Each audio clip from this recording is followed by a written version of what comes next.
can you be sure that a standardized test score is accurate? I'm Cynthia Tobias, and I have something you should really think about. Recently, I had to undergo an extensive background check for a position with a law enforcement-related organization. After passing all the lengthy and thorough investigation process, there was only one segment left. It was the standardized character and integrity test, 140 questions asking about my personal background, any criminal history, and so on. Well, having nothing to hide, I wasn't worried on the morning that I showed up to take the test. I was handed the test booklet, and then I was surprised. The answer sheet had orange bubbles, not the usual green ones.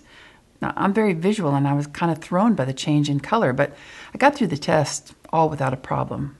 A few days later, I got a phone call to come meet with the lieutenant. She said, "I see by your test that you never finished high school." "Well, I have a master's degree." She continued, "And it says here that you admit to having stolen from a former employer." "What? That's ridiculous. That's not true." Well, it turns out that at the very beginning of the test with the orange bubbles, I got off by 1, and it altered every other answer I gave. Wow, I got a chance to discover and correct my error, but how many students never know why their test scores are so low? What if, like me, they accidentally got off by 1 and they never got a second chance to explain? It's worth considering, don't you think?